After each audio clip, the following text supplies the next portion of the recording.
he's won a lot, been successful. But, Southern is one of those jobs where, they expect to win, especially since Pete Richardson showed up 30 years ago. They just expect you to win championships year after year. And every year, pretty much since he's been there, they've definitely been in the conversation. Of course, there's the stretch that Grambling had as well as Alcorn State. So I think there's high expectations, but a lot of times those expectations resource-wise aren't necessarily met. He's had a lot of folks that come from his coaching tree. Barry over there at Benedict, of course, his former teammate in North Carolina Central, Trey Oliver, got the job at North Carolina Central a couple of years back. There's a lot of things I think on the outside looking in. We look at wins and losses, and by all measures, he was successful there.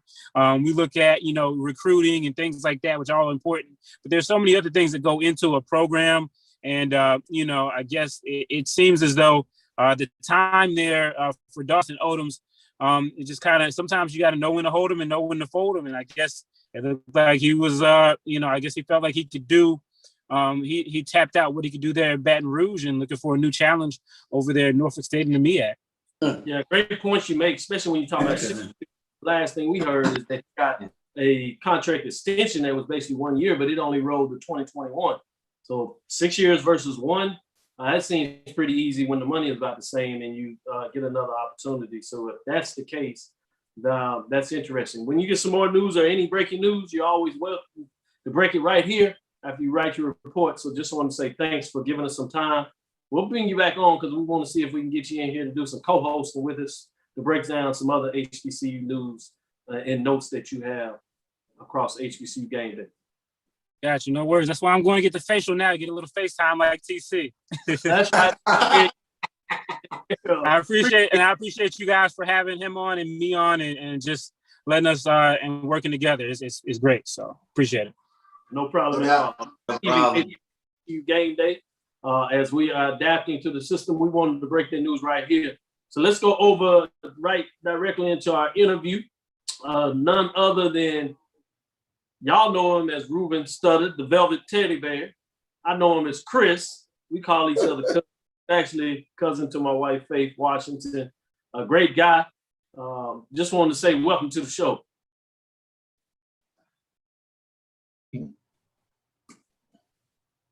Thank you. Thank you for having me. Can you hear me? Oh, yeah. There you go. All right. All right. Oh, none other than. So let me just start out this. One of the people, if they don't know, I'm surprised. Is I gave you a little love today. Alabama A&M Bulldog.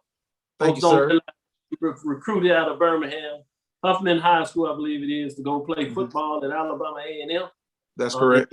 I know you always had the music bug, but you decided to get into music. You majored in music, and look at where you are now. Yes, Alabama A&M definitely. To be fair to myself, at the time, I had no intention of going to Alabama A&M, and this is because everybody in my family goes to this school. Like, I did not want to go there. The man I'm named after, my Uncle Reuben, was the first one in our family to go to Alabama A&M. Subsequently, my Aunt Pauline went, my mom, several of my older cousins, and I just had no desire to go there. And, I took every absolute I could take, and Alabama A&M was the last one. Like, I literally it took all my official trips. And Coach Towns was like, "Come on up here, son. I still want you to come see A&M." Okay. and so a little backstory. I think my mom and all of her classmates back in the day had a crush on Coach Towns. So when he came to the house to recruit me, she was like, "Well, anywhere you wanted to go, you can go. Go take it with you." So I went up there, man, and Alabama A&M at the time was playing Tuskegee in a basketball game. And it was that sold me on coming to A&M. I grew up around so many HBCUs, but I had never experienced the kind of intense love for the universities that people have in those basketball arenas. Because back in the day, they used to be super tight. It wasn't like, it is now where you can kind of spread out. People are playing at bigger venues, but when I first went to A&M, we was all on top of each other. So I appreciate my experience. I would not be the singer that I am right now had it not been for Dr. Richard Tucker and Dr. Carney. Like, they gave me so much real world advice, and so many people at Alabama A&M were so inspirational to me in general. So I'm thankful that I made that decision. No doubt about it, man. You got people shouting out American Idol 2-season winner in the house. Shout out to the MMW, SIAC days when Ruben was there. Man, you got some folks that know a little bit about that. Brown Skip Townsend is legendary at Alabama. He was a heck of a defensive mind. Coach man. For another one. So, yeah, you got your folks out here giving me. So, let's get in here what you want to talk about so I can get Charles and Mike in here to ask you a couple questions. But you want to talk Magic City Class. I get this random phone call because I ain't heard from him. You know, he's so busy, big time, man. I don't get to talk to him. He don't even answer a text.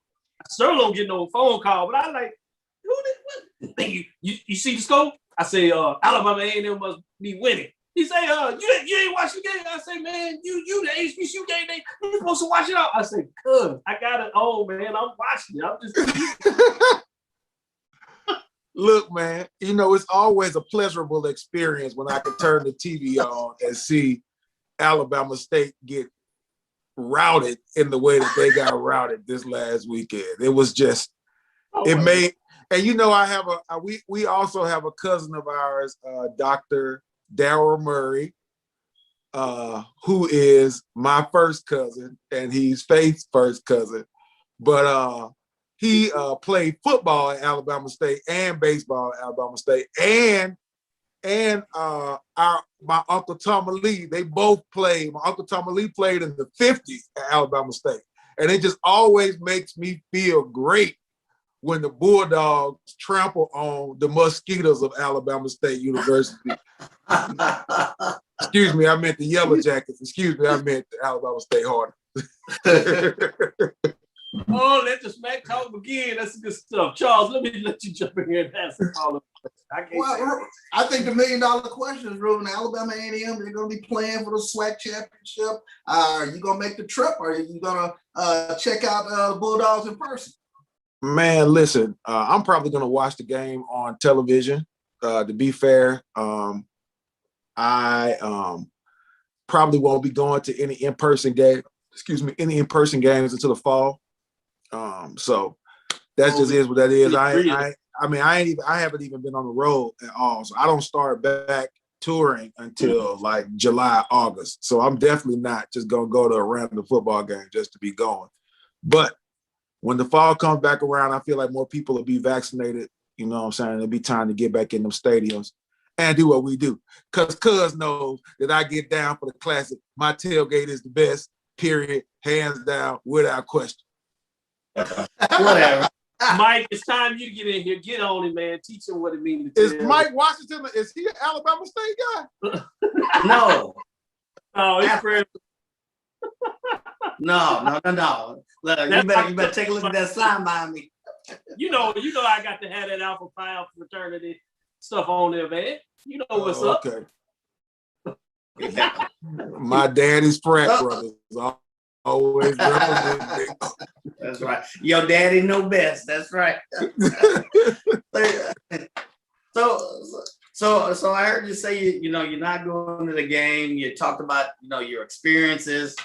So tell me, what is an essential tailgating experience at Alabama A&M, and what does that look like? And part two is, what 205 shirts you had? What 205 shirts do I have now? None. I don't have any. Yeah. The ones that I had, my mom had, and then I gave 2 of them to like the Alabama Music Hall of Fame. Oh, nice. So I don't have any of them, like any of those original ones. I'm sure there's some fakes rolling around here somewhere, but I don't have any. As far as tailgating is concerned, the one thing I will say about my HBCU experience is that I made friendships that have lasted my whole life. And so me And my guys, we get the same spot every year at Legion Field, because the lady that works in the office is also a Bulldog. So when I go in there, I go and I get my stuff and I pay for, because the spots are kind of small, so I buy like 5 or 6 spots so we can all be around. And then we have our TVs out there. We pull the grill out there. And the thing that's been happening lately, though, because in the beginning, because people don't understand that Mad City Classic tailgating is a relatively new phenomenon. Like when I was a kid, in the 80s and 90s and early 2000s, people weren't really tailgating at the Classic. It was really just about going and being fresh. You know what I'm saying? Going out there with your finest clothes on and stun no folks. Now it's like a whole day, whole weekend kind of thing. So we get out there Friday, bro, or really Thursday, because you have to have your spot paid for about a Tuesday. So tell us about some of your famous tailgate dishes. That's what people want to know. Man, look, what are you supposed to do? What is an Alabama A&M tailgate dish that you could hang your hat on? So it's about the fried fish, bro. It doesn't matter. It doesn't matter how. It's about the fried fish, bro. I'm listening. It does not matter. And when I tell you we have a spread, bro, we have ribs, we have chicken, we have beans, we have everything you could think of. We also the day of the game, we also cook breakfast. We do a whole thing out there, okay? But okay, we start frying fish when I come out of the stadium at halftime. After halftime, we walk out the stadium and then we crank the grease up. We might be out there at like 8 or 9 o'clock, 10 o'clock at night, still going with that grease, bro. That's the thing. Like, I think that's like the big piece of it. If you don't got that good fried fish, man, like it ain't really no tailgate. That is so not what I expected you to say. What you thought I was gonna say? A hot dog, a hamburger, or something? I've been all over. I've been to tailgates. I did not expect you to throw the fried. I expect fried fish to be Georgia, Mississippi, not Alabama. Really? Yeah, absolutely. All I was gonna say, that's some Eastern Division stuff. In the West Division, we got a little more flavor in the West Division. We'll put on the brisket. Yeah, we put on Texas brisket. And we don't get started on Thursday. We get started on Wednesday and Tuesday. just to let you know. Hey man, can't nobody take all them days off work to be taking all week. Thursday, you know what I'm saying? Thursday is enough, bro. y'all out there cooking whole sides of beef. Ain't nobody got time to do all that, man. So tell me, what is your favorite memory of a Magic City Classic, and what's your favorite memory of a home football game or basketball game? I would say my favorite memory, because I have so many, brother. Yeah. Like I really do. But the most memorable for me was like right after I won American Idol, and they asked me to be the grand marshal of the parade and the Mad City Classic. Like it almost brought me to tears. Like I didn't really. I was so excited.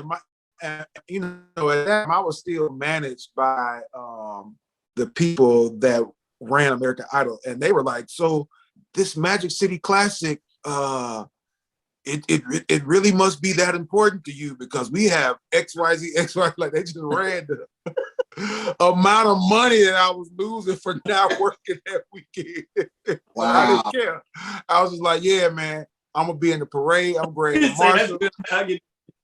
Hey, I'm on that 95.7 float. I'm coming in the stadium. I'm singing that national anthem. I'm doing everything I wanted them to ask me to do before I was famous. They should have been asked me to sing the national anthem at the game when I was 17 years old.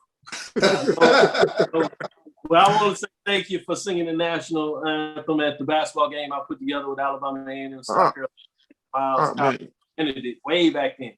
And this is before else knew you as the Velvet Teddy Bear. This is when everybody, like you said, starving student at the time, came into the house. You took care of me, but I always. Hey man, You've been family since day one, boy.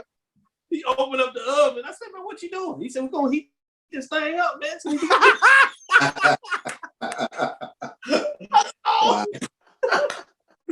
that's real truth, man. That's pretty cool. Hey, but we kicked it though, didn't we? We kicked it, didn't we? All right. Absolutely. He is smooth. Let me tell you something. He is smooth in many different facets. Smooth brother, down to earth, but heart is golden when you talk about that, and just real person, real with anybody that comes with him and talk to him, sincere. The money, the music has not changed him. It's a love for him, what it is. So I just wanted the people to get a chance to see the side of it. Because a lot of times people don't get the side of this because, you know, when you do other places, you know, they want those traditional type of comments and stuff like that, which is good, but you get to come with us and his family, so we get to talk about it. So let's get in there. Last couple of questions, then I'll give you the mic and say whatever you want to say. But, you know, the SWAC is expanded now. SWAC goes to 12 teams with FAMU and Bethune-Cookman. You got FAMU, Bethune-Cookman, Alabama State, Alabama A&M, Jackson, and Mississippi Valley State, Jackson State that is, in the Eastern Division.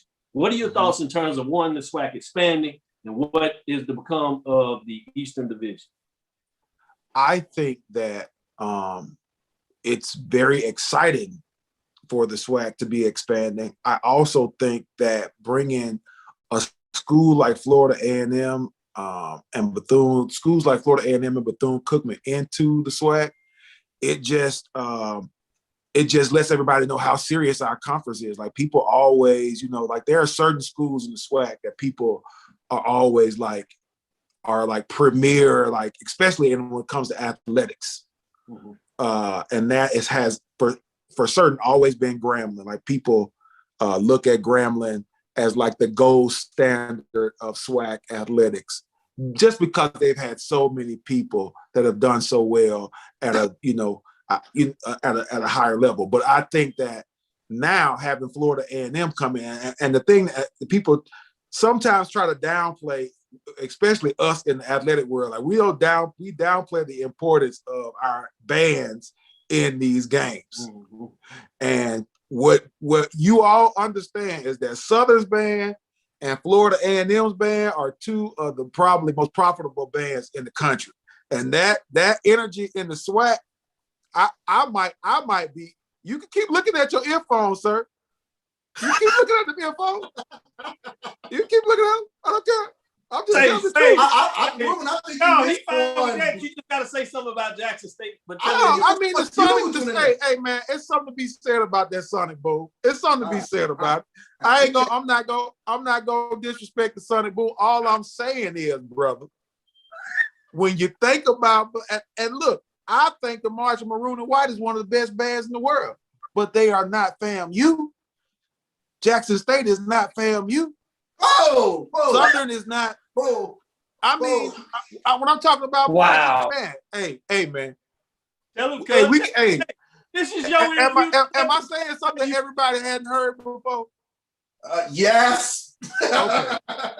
Yes. My brother from Jackson State is living in his own blue and white delusion. That's fine.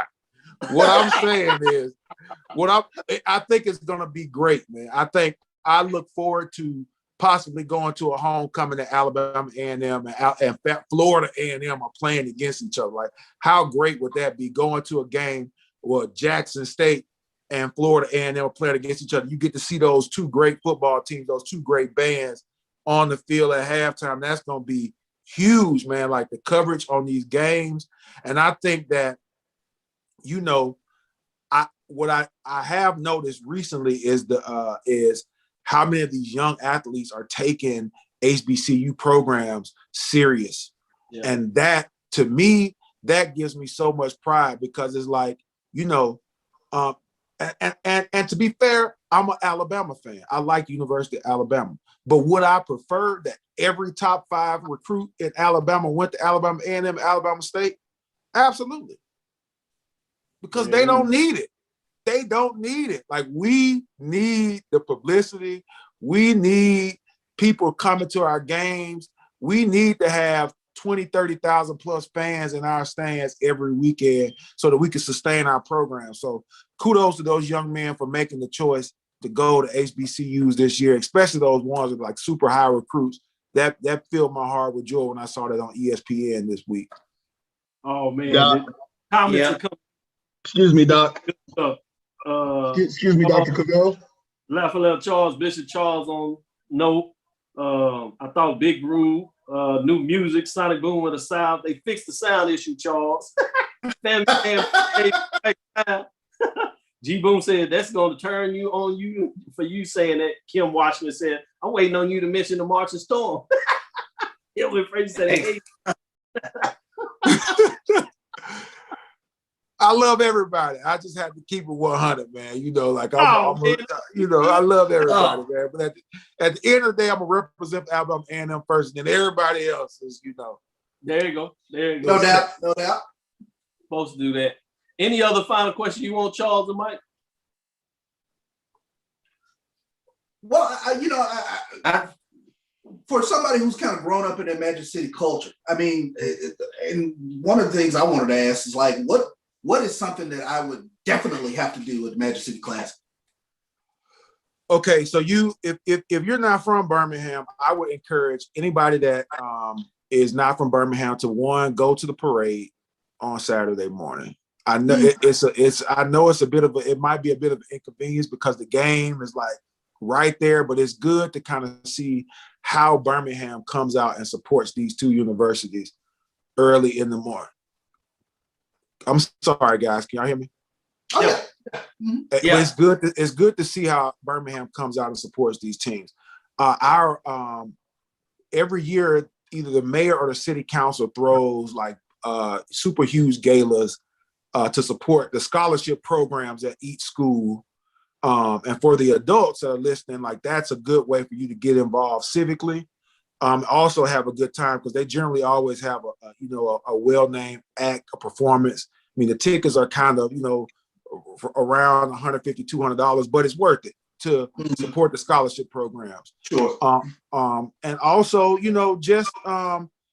I think that people who've never been to the Magic City Classic would do well to come out there while the game is going on and just walk around the stadium and get an opportunity to see all of those black-owned businesses that are out there, like with their, T-shirts and HBCU paraphernalia, fraternity and sorority paraphernalia, it's like so much stuff that you can get in and around that stadium during that time. And it's just a really good time. And to see how BET comes out, ESPN is there. Like it has turned into like a really, really, they have like the BET sound stage out there every year now where they have artists, so it has turned into a thing that's more, it's more than about the game. It's about the experience. No doubt about it. Mike? Yeah, so you may have answered the question, but let's say I'm a high school student and you said yourself, you didn't want to go to Alabama A&M. Right. But you ended up going there, being a Bulldog, ride or die. Sell me on going there now. What sold you? What would you tell somebody that's in high school and contemplating an HBCU? What would you tell them about Alabama A&M that would maybe sway them to go up there to Birmingham? Huntsville, I'm sorry. And I think that my answer won't be any different than anybody else that graduated or matriculated at HBCU. It's important when you're in school to not just feel like a number, but to feel like you're cared for and thought about. And for me, in every instance, in every department, everywhere I went, there was somebody there that took a special interest in Ruben Studdard. Awesome. And those things matter, like, because, in 4 years, you will hopefully be, leading a great career, doing the thing that you love, but there aren't going to be people like that everywhere you go that build you up so that you can stand on mountains and break down barriers in certain industries and stuff. It's people I went to school with that have created laser technology and have like become like, especially with me in the music department, I got friends of mine that have like done things that we haven't seen very many African-American people do. And it's, I think it's because we get so much confidence in that place while we're there that we can go out and do anything. And one of our mantras is start here, go anywhere. So I'm telling you, if you go to HBCU, or any historically Black college university, you'll be doing yourself a great service, because the love that you'll receive will help you in your future endeavors. Well said. Appreciate it. Well said. Are y'all called the Hill too? Absolutely. But because we're called the Hill, but we're the real Hill at Prairie View A&M. The Prairie View. Oh, man. Listen, sir, I've been to Texas a lot of times, and I've seen some molehills. But Kenyatta, Dr. Cavill can attest to that we are actually sitting on the side of actual mountainous hills, sir. Yeah, they on the mountain. I've been up there, y'all. Especially at the time we had the ice there, and my truck started to slide down there and scared me to death. Yeah, I was like, yeah, this is real hill right there. I wasn't used to driving another. But as we say when we come on the field before halftime, often imitated, never duplicated. So you can call yourself the Hill, but we all know what a real hill is. Hey, you got the executives coming out. John Grant, executive director of the Celebration Bowl and the MEAC SWAC Challenge, says, do you have any information on what will happen to the tailgating when the game moves next year to the new stadium? Any thoughts on that? That has been because me and my friends, we talked about this, and none of us are super excited about it. So what I think that they proposed is that the tailgate still be at Legion Field and then play the game at the new stadium, which is gonna be, weird, but I think, it may work out.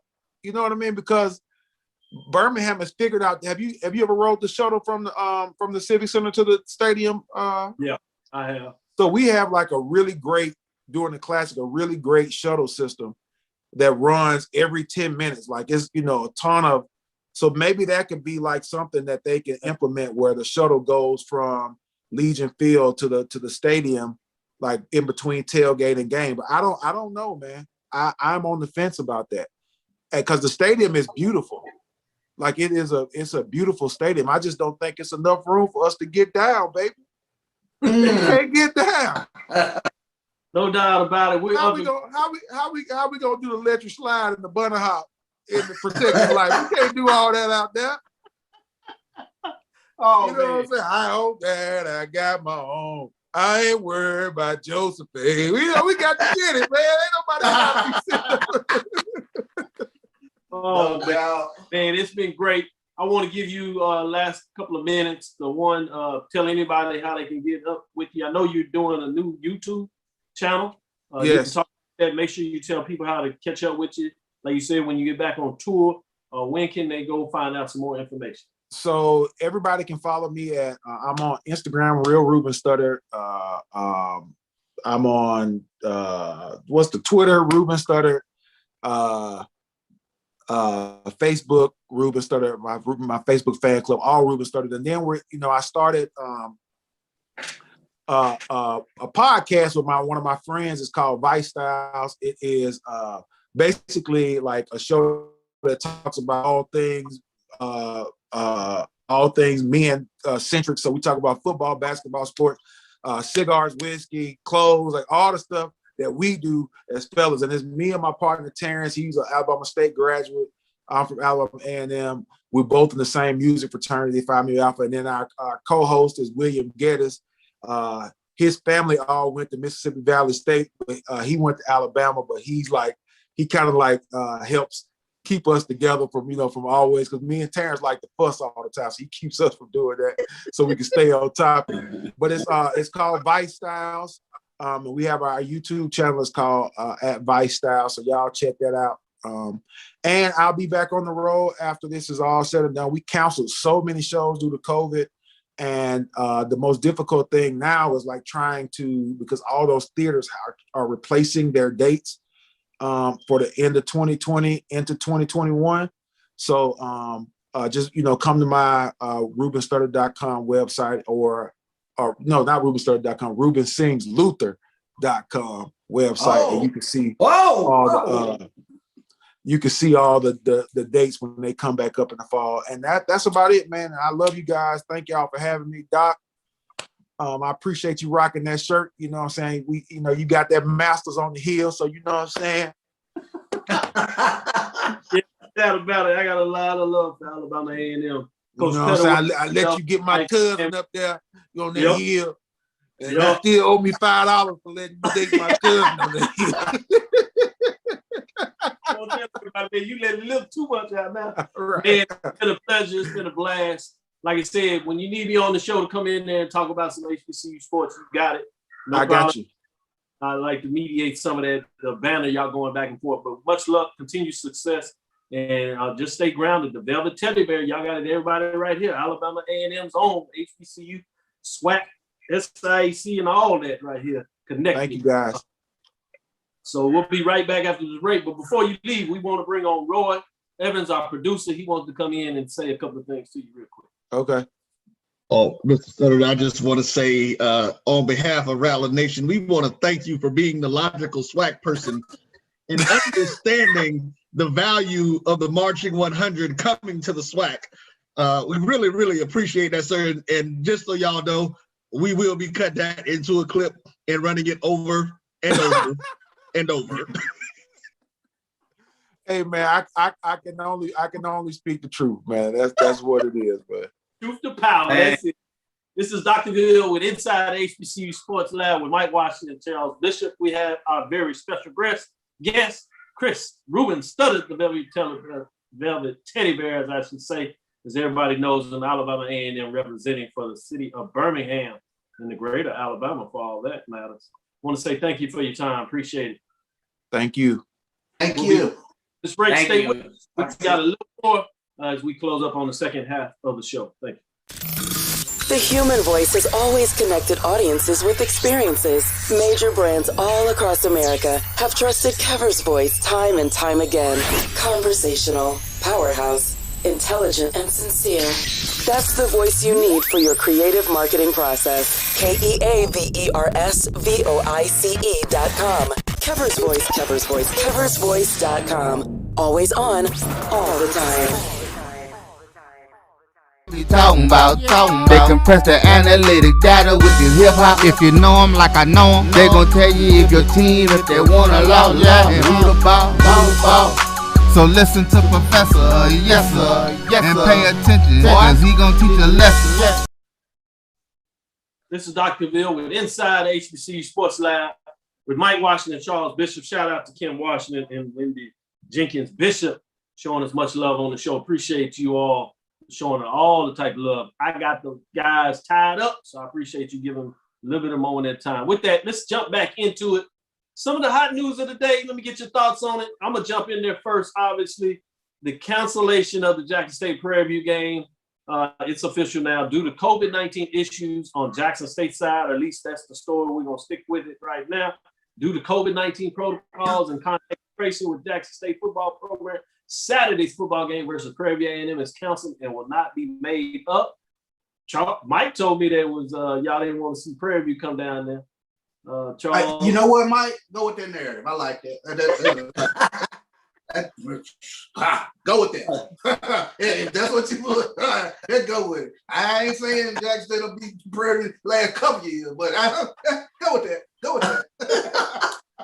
And you did ruin our little Thursday night television game, man. And I brought you to the suite. I promise y'all I almost kicked you out of that suite. Your mom was, yeah, I know. That is not going to be a good leak. Calling himself my friend, and I put him out. So I'm like, whoo, that was a good move bringing your mom. That was a real good move. Hey, I had to use a little subterfuge on that, so. yeah, it's a beautiful woman there. Tell her she's very gracious about everything when she's there. So yeah, I do want to give Charles Bishop and the 1400 Club their just due on those pre-game interviews and focuses that they do. Those shots are incredible. and the interview, the professionalism. Nice job on that, guys. I really do have to tip my hat on that. I still don't think you wanted this. I still don't think you wanted this L from PV, but I got to give you just due. No, definitely appreciate that. You know, me and my partner back in Jackson, Neely, with the pregame show, it's definitely a labor of love, and we're really looking to do a lot more things, which really expanding very quickly, and it's really growing the Jackson State fan base and the HBCU fan base in general. So to have a platform like this, to jump off another platform, especially with Jackson State athletics, it means the world. So yeah, we're really getting into it, and it's more to come.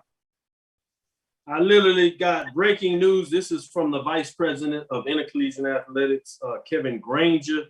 They just had several players test positive for COVID-19. And as of this morning and yesterday, the game was on between Texas Southern and Pine Bluff. And it's my understanding now, because of COVID protocols and multiple players testing positive, that game is now off. That is literally breaking news. So you got it right here. Not the kind of news we want to break, but it's what we do, as we have all the teams today on the show. Which brings me to the surge in COVID-19 cases led Winston-Salem State to cancel spring sports. Football practice from sports.com, citing the surge of COVID-19. Winston-Salem Journal reported that athletic director E.T.N. Thomas canceled the rest of spring football practice because of spikes in coronavirus cases. Well, this is a discussion I want to have now. Yes, the vaccinations are coming out. Many people are getting them. It's up, but I'm of concern with the false narratives, what I would call it, outright lies. What you see in the Southern, because of what I'm seeing as politics, Republican politics, to be specific, don't have to bite the tongue. I'm extremely concerned from a different perspective. It's my understanding with the COVID-19 vaccinations that people will not die if they have that. You can still catch COVID-19. You can still get sick. What level is a question? It's almost 100% in regards to the death. But how is this going to play out as we talk about the exciting closing out this year with the SWAC championship game? We're right on the edge of getting that done. And so hopefully, with everybody being safe, we'll be able to play the championship game in 2 weeks. But more importantly, going into the fall, you know, what is this going to look like? I asked this question to Texas Southern coach McKinley regarding that. You know, what is his thought with things not seeming to be changing in terms of people's attitude? How do you think this is going to play out in the fall? And he talked about, you know, one of the things maybe is to get vaccination. Well, there's a conversation going around, it seems like in the North. My understanding, Rutgers University is requiring students coming back to campus to take shots. You see that in Michigan with some of the universities, Midwest, throughout that area. But you come into the South, you got places like Florida, Georgia, not only on top of what they're doing for voting rights, which we've seen play out today in terms of the other issue in terms of policing in this country. How is that going to play out in terms of us trying to have a game? You got the Celebration Bowl, talking about John Grant and the X-Fact Challenges. They're trying to do things in a manner that will uplift HBCUs, but you have that big issue about people starting to talk about boycott. These are going to be some serious issues that at some point are going to come to a head. Yeah. And we had a good time on the show talking about it, but with the breaking news, I think it's our point to really look at this seriously and talk about this. So I'm going to go to you first, Charles, to kind of frame all that. You can pick apart either one of those that you want to go at, and we can have a little dialogue in terms of where are we looking forward in terms of the fall, in terms of COVID-19, the protocols, and how that may affect not just football, but other sports as well. Well, I mean, getting back to normalcy, to be quite honest, it's going to take a little longer than what I think the majority of us was anticipating.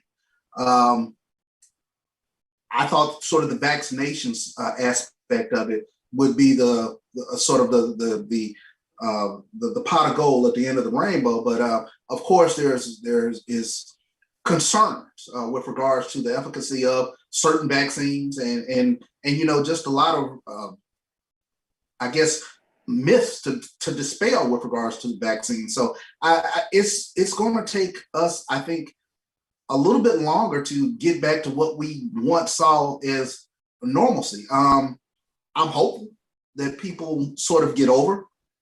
Personally, I'm hopeful that people get over the stigma or whatever you might be associated with the vaccinations. I know we all have done our vaccinations. Going back to Jackson State games is part of the testing protocol now that I think will be standard nowadays in terms of having proximity to the sidelines and press box and things of that nature. It's a whole new world that we're living in, and we're going to have to figure out how and where to navigate. Dr. DeVille, you mentioned the social climate within the South, and that's something that is also very much of a concern because playing politics with something like a pandemic is just beyond my comprehension. So I just have to say it like that, to be honest with you. Yeah, it's beyond a lot of folks' comprehension. I think you said it very well. Let me let Mike jump in here and give some of his thoughts. He can add in a business perspective as he always does in terms of the data analytics components of it. What are your thoughts, whether it's the cultural side or the business side? What do you think? Yeah, I think you see kind of a paradigm shift. I think you have to factor in, number one, that, as Charles alluded to, people thought this vaccination was the answer, and as you said yourself, even if you're vaccinated, you're susceptible to still get COVID-19. You have all of these variant streams, the latest being the one from London that has become the dominant variant of COVID-19. You have a larger number of younger people that are being impacted. So you have all of these moving pieces happening. You do have hospitalizations going down, but now you're seeing an uprise in COVID-19 exposures. A large part of that may be that now testing has become part of the mandate as opposed to it being a choice. And now it's the mandate. So you're seeing a lot, statistically, you're seeing a lot more cases. But when you come to the fall, I think you have to take a look back and you have to say, we're not normal. What we think is normalcy is not going to be what we think is normalcy. It's going to be a newer normalcy. There are going to be some protocols that we have to maintain or have to keep in place. I think testing is going to be maintained going into the fall. I think vaccinations are going to be maintained. There are plenty of legal cases in corporate America that say if a company or institution wants to require you to take a vaccination, there's no legal precedent that says they can't do it. So you'll see some colleges and universities requiring students. You'll see some that won't. The other thing is kind of the opinion and the vaccine. You still have a large segment of the population out there that just is not accepting of the vaccination for various reasons. So you have to deal with that as well. So your protocols are going to have to, address those who have taken the vaccine, those who, for whatever reason, choose not to take the vaccine, whether they're unclear how it impacts them biologically, whether there are questions about pregnancy or whatever, whether they're, just confused on how it affects your body long term. Students, organizations, schools are going to have to answer these questions, and it's a newer set of questions that you didn't have to answer in 2020. In 2020, it was all about protocol, keeping clean, don't let people get close. Now it's, limited audience. What is our testing facility? Who's going to get vaccinated? Are we going to make it mandatory? So it's a paradigm shift going into the fall. And what that looks like, nobody knows. That's kind of that crystal ball. My question is, what are the options to not doing the vaccine? That's what kind of baffles me. I understand the hesitancy, but what are the options to not? Are you waiting for herd immunity or whatever the case might be and continue to sort of put yourself in peril? Or I just don't understand the argument as to why not. What you hear in corporate America is a lot of folks are waiting for herd immunity. That name gets tossed out quite a bit. And a lot of folks were saying, you know, the problem that people will say about herd immunity that people need to understand, that doesn't mean if you hadn't got it and you're sick that you won't get it. Right. And if you don't have the shot, that means that you have every fatality that anybody else has. Herd immunity means that everybody with it has an ability not to be the worst sayings of it. So I think people need to also understand that. I think you have a lot of folks that they're waiting till they get information, more of the output, and see how people do with it, which I think is one scenario. I think you also have a lot of people that are feeling that they are healthy enough, which is another component of it. And I think that's a different framework of mind, those that are with that have that value, that are healthy disposition, and they're thinking if they catch it, that they can survive it. I think that's a different dynamic that people need to understand. Because the question is now, it's not whether if you're going to get it. The question is when are you going to get it? When are you going to get it? And so that's what. And how it and when you get it, how it impacts you. Right. That's what I'm saying. Is it so? And you can't control it. You don't have that dynamic to really know that. You can be as healthy as possible, which means you have a better likelihood of fighting it off. But you don't even know if you have some disease that is not present, that you can't really understand, that will be acutely affected by the disease. Right. So that's the thing that I hope people are starting to understand, is that it's not if you're going to get it, it's going to win, unless you just literally are able to be a hermit. Now, I'm not sure how you can do that in this type of society, not doing anything. So those are some questions I think that are concerned out there. I did get an update from John Grant, Executive Director of Celebration Bowl, that says the Cricket MEAC SWAC Challenge kickoff will occur in Atlanta, August 28th. We've had no issues to that effect at this point, and no communication or otherwise has been stated. So they're planning to move forward, which is an important note that we can put a pin on that at this point. I did want to get into and talk a little bit as we move forward in regards to Dawson Odoms. You know, Stephen Gaither broke that, but I want to give you all a chance to have your thoughts on that a little more than what he broke the news, as we had to jump right into the interview with Chris Studdard, the Velvet Teddy Bear. A lot of people seem to enjoy that, but I wanted to get your thoughts, as I'm sure many of our viewers want to know, starting with you, Mike. What are your thoughts in terms of this announcement? Literally huge announcement. We were kind of talking about it a little bit off air, but now you get a chance to share with a lot of people your thoughts on that. Well, one of the questions I had for Stephen Gaither, I didn't have a chance to answer, he's a lot closer, was how expected or unexpected was this announcement? It's huge, but was this really expected? After 9 years, you know, in my former, you know, company, I was traveling back and forth to Baton Rouge, so I stayed a lot closer to Southern University. And over the years, there's been a lot of coaches. He took quite a beating from the Southern alumni at times. And I just wondered if that weighed on him or what, if it reached a head, or if this is something people saw coming.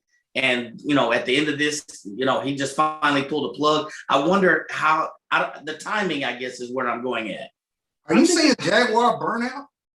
I think that's a question, and it could be Jaguar burnout, but I think it's a little simpler than that. I would love to get Carlos' opinion on that. Maybe in here Thursday, but if not, I'm sure he'll discuss it on his show that airs every Saturday from 10 to 12. You know, a little promo to him, shout out to him in terms of that. But to me, I think it was just a simple opportunity. You got to remember that the Norfolk State job recently came open. So without it being open, the urgency for him to leave, or the opportunity for him to leave, is not there. So I don't think there's a lot much more than that the opportunity came open. You also got to look at the fact that they got a 1-year extension that was approved at the board because of COVID-19. So I think it's pretty simple. And I don't think people realize that coaches, for the most part, are always trying to stay ahead of the contract. Yeah. Right. Trying to stay ahead of the contract year, whether that is with an extension. So if a new athletic director, VP of athletics come in, or new people at the president, chancellor's level come in, or new people at the board, that you're always ahead of it. So you at least have a chance to prove yourself. Because a lot of people, as we know in this business, you come in, people tend to want their own people. no matter how good you are, whatever. Yeah.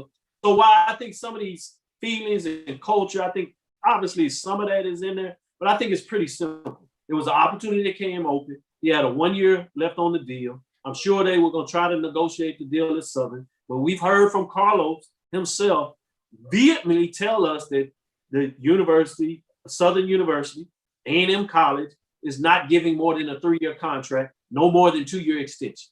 So at best, he was going to be able to go to 2023 and get a slight raise in terms of what he did this spring. But you have a new 6-year on the table deal. Where it is a pay raise. What are you gonna take? My part B to that is you're going from the SWAC, whose star has grown, argument, and will grow more in the fall when you bring 2 schools in, arguably get more coverage, and then you're going to the MEAC. But that sounds good for us as fans. That doesn't do anything for a coach in terms of his survival. Because if he loses to this more fan base or whatever, they're going to fire him. They're not going to renew the contract. You can't feed your family and have 6 years, $1.3 million on the table talking about, oh, it's going to be exciting in the SWAC about everything going on. That's us for media. That's what we talk about. That a coach could care less. He's going to try to win some games or whatever, but he wants to support. This is not even talking about, if you listen to Coach Odoms also, there's some concerns in terms of if he's getting everything necessary to be as successful as he's been in Southern. Because he sees everybody else raising the bar. And so he's telling his administration, you need to do this. Yep. If they don't have those resources, I don't care how great a coach he is, as everybody else is raised, he understands that they need to raise too. So sometimes, again, it's just about being ahead of the rabbit hole. Just be ahead of the game. It's going to turn on you at some time. And it's not always your fault. It doesn't because you can't coach no better. It's because everybody is chasing the rabbit and you're getting better. You got Alcorn coming over to the East, one of his Achilles heel in terms of that. Not that he don't think he can beat him, but why put yourself in that test if you're not guaranteed? I guarantee you this. If Southern would have said, look, Dawson Odom, we'll match 6 years, $225. I'm sure he'd be like, all right, that makes some sense. I'll probably stay. They wasn't going to match it. They don't do that. Yep. So you're going to stay with them. Fair enough. It's not that hard about all this other magic. Yeah, that's for us. That sounds good. SWAC going to 21, everything to stay nice. You got these. Coach going to be like, look, you going to match this 6 years? You going to match at least 5? Southern's like, peace. Thank you. We don't do 5-year deals. The board is not going to prove it. So why would an AD even waste his time going over there? Speak to somebody, they're going to be like, we don't do 5-year deals. Yeah. Especially for the coach that has one championship in a couple of years. Go ahead, Charles. Well, I mean, first and foremost, I mean, kudos to Dawson Odom. I've always been a fan. I think, 50-12 over his time at Southern. One of the preeminent coaches, not just in the SWAC, but in FCS football. Always has his teams prepared, ready to play. What are they, 8-0, 9-0 versus Jackson State? I'm gonna miss him just for that alone. I needed one win. But just always had those teams tremendously well prepared to play. Unfortunately, they didn't get over the Alcorn hump during this time frame, but still one of the more successful programs in HBCU football. The speculation for me now is, who is coming to Southern? Who wants to take on this pressure cooker job that is the Southern University head coach? And hear that knock? Yeah, that's gonna be a unicorn come knocking on your door. So that's gonna be interesting because over the last few months, y'all been giggling and memeing me to death and inboxing me to death about Jackson State. They hiring who they got, and guess what? Tennessee State folks got a little reality. When a unicorn comes knocking on your door, what do? I'm just saying. Now, I'm saying it's true. It's a lot of qualified coaches out there. But what happens if a unicorn comes knocking on your door? I hear the knock. Question is, we gonna see. That's good. We'll tie it in right there. Let me give a shout out as we get ready to close up the show. I will do the poll, but I want to give a shout out to Alabama State captures SWAT Women's Tennis Championship with a win over Jackson State. Alabama A&M rallies in a thrilling fashion for 4-3 victory over Alabama State to claim first SWAC title. Man, those guys were extremely happy. Proud for Alabama A&M. It matches up well with us having Ruben Studdard on the show representing Alabama A&M. MEAC Golf announces academic honors. So shout out to those individuals that were honored on that.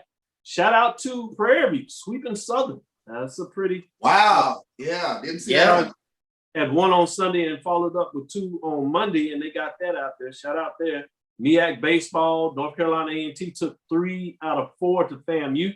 FAMU swept early in the season, so they still have the overall record and best record in the Southern Division. So it's going to be interesting to see. That one may tighten up as it goes down the stretch. Look out for North Carolina Central.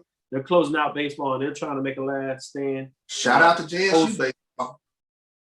I'm just going to say JSU baseball continues to get it done. Undefeated. We had Coach on the show last week. Thanks for setting it up, Charles. And he's doing a masterful job. I got to give some shout out to Charles Edmond. I don't know what if it's the Alcorn or Grambling side of him. Little bit of concern there. I don't understand how you're not going to give credit to a team that just beat you to death. First of all, I guess you can question whether they go in the tournament. Can we play the regular season first, where they are undefeated, and acknowledge the greatness of that? They need a couple more data points. Yeah. Yeah. I always talk about the Rattler Nation, but kudos to FAMU. They won. Their men's golf team won the championship by 19 strokes. So man, I know Roy is happy back. That's quite impressive. They have some sweet golf bags too. Last thing I'll leave it on is we'll get in there is the rankings came out today in terms of, and we can get a little bit on more into this Thursday as we see whether games are going to be played. But the coaches' rankings go in today, which is the 4th tiebreaker, which is going to be interesting, especially with some of these games being counseled. On Monday, the SWAT put out the announcement for the tiebreaker. So I'm sure everybody's seen it by now, but let's go over it real quick. SWAT football post tiebreaker policies. One is head-to-head competition. That's out the window because the teams didn't play head-to-head, because we know who are representing for the West. Alabama A&M off their great victory over Alabama State in the Magic City Classic, and then Arkansas Pine Bluff with that scoring affair, big holding off Prairie View for a big victory, tying up, if you would, the Eastern Division, and now we see that the game against Texas Southern will not be played. So you have the second tiebreaker, which is the overall conference record versus common divisional and non-divisional opponents. 3, record versus non-divisional opponents. 4, the football championship subdivision poll. 5, NCAA FCS simple rating system, which they did not do this year because of COVID-19, so that's out. 6 is the best point differential between tied teams, common head-to-head matchup, which is 6, which will be a reason why you may need Valley to play Alabama A&M, because Pine Bluff was already played. That's if you get down to that tiebreaker. 7 is point differential. The teams tied common opponents, and then against teams with best overall record, division and non-divisional records. And number 8 is coin flip. I don't think we have to worry about getting there. In fact, I think you're going to go to 4 is where you're going to end up stopping, which we got some clarification on today. We have 3 teams ranked in the top 25 coaches poll. Starting at number 19 is Southern. They actually got 1 first place vote. They're 5-1 with 141 points, moving up 2 spots from 21. This again is the coaches poll. At number 22, which is big, Alabama A&M, 4-0. They were tied to 25th. They moved up 3 spots. And 25 is Arkansas Pine Bluff, which is 4-0, but not ranked. They can't improve themselves be based on not playing this weekend. It's my understanding that this is the last poll because the FCS playoff stopped. So I think this is giving you an indication that if that game with Valley is played, if A&M wins, they will host. If they lose, then it probably goes to Arkansas Pine Bluff. If it's not played, I still think with the ranking at number 4 tiebreaker, Alabama A&M will likely host the championship. That's just a scenario what I got here. So that's nothing definitive. You have to listen to the SWAC along with Andrew Roberts, who I'm sure will release it and get it to you. We'll have Charles on, but I'm sure it'll come on before we get him on the show to talk a little bit about SWAC championship game in the spring and what is to come in the fall. So look forward for us to do that. So I did want to give that. Before we get in here, let me get into this poll ranking as we will officially close the poll ranking. There's some changes in the ranking positions, but nobody falling out. Third consecutive week, you have the Golden Lions at number 1. I'll go and put that out there. Receiving votes is Alabama State, Delaware State, Jackson State, respectively in terms of the ranking. So Jackson State is just outside of the top 5. One of the reasons I wanted to see this game being played because Prairie View dropped from 4 to 5, and that probably would have determined who was going to be the 5th team in here with Jackson State. Prairie View head-to-head matchup would have been a beautiful way to end the season with that. But Jackson State will end the season at 4-3, 3-2 conference race. Prairie View will end the season at 2-1 overall and in the conference race with 74 points. Number 4 is South Carolina State Bulldogs, 3-1. They'll end the season at 3-1 at 81 points, moving up a spot. At number 3, you have Southern Jaguars finishing at 5-1, 4-3. 3 first place votes, 96 points, dropping from number 2 this week. Although they had that big win in the Bayou Classic, the impressive win by Alabama A&M in the Magic City Classic over Alabama State pushes them to number 2, 4-0 and 3-0 with 4 first place votes and 98 points, moving up the spot. As I said, number 1 continues to be the Arkansas Pine Bluff Golden Lions, 4-0 overall and 4-0 in the conference race, 5 first place votes, 110 points. Third consecutive week, which sets it up. Obviously, you still have the game being played. Let me put that in there, depending on what that goes. But it sets it up. Well, basically, you'll have a 1-2 matchup for the SWAC championship game, which is appropriate to see who earns the SWAC championship and by de facto with the win by Alabama A&M over South Carolina State. And so if they win that, obviously, you got to argue that Alabama A&M will probably be the National Black College Championship for the spring division. And obviously, if Arkansas beats the team that beat South Carolina State with them in the top 5, Southern Jaguars with the win over Southern Jaguars, another top 5 program, you got to believe that Arkansas Pine Bluff will get it. So just something to think about there in terms of what's going on. Any thoughts on that, Mike? No thoughts whatsoever. I agree. You would have liked, that Prairie View game to happen. That would have determined who number 5 is. I think the number 1 team is appropriate. Alabama A&M, they all who we thought they were. So that high flying attack. So I hope we do end up with a true number 1 versus number 2. I think it is looking like it'll head that way. So no corners for me with the poll. Good deal. With that, we'll come to a close. We'll tease out Charles and let him get a little thoughts on that on Thursday in terms of what's going on there with season and mess with him a little bit. Unless he wants to jump in there and get his thoughts on the poll ranking. But that'll do it for us. Thank you for listening to Inside. Did you want to get some thoughts on the final poll ranking, Charles? No, I agree with you wholeheartedly. I think right now UAPB is the team that has showed the most promise here in the spring. And however, the tiebreaker system works out, it'll be a great SWAC championship. I agree with you wholeheartedly. Great point there. And we know one person that will be on there making sure the TV, his big flat screen TV is focused. It looks like it'd be a Huntsville, Alabama. I guess Talib Carr, as he said last week, he'll be excited Stephen Gaither to have a short drive. Right. We'll get good coverage. Thank you for listening to Inside the HBCU Sports Lab. Make sure you share our podcast with your friends and colleagues. Thank you for dealing with us with our technical difficulties, but we were able to bring you a full show, and I hope you enjoyed our guests, none other than Steve Gaither breaking the news in terms of Southern's Dawson Odom leaving that football program and heading to the MEAC with Norfolk State to see if he can get it done there. Fascinating news there. Some people are reporting a 6-year contract at $225. We'll see if we can verify that in terms of what that looks like. Also, a great interview with Alabama A&M alumni Ruben Studdard, better known as Chris to us.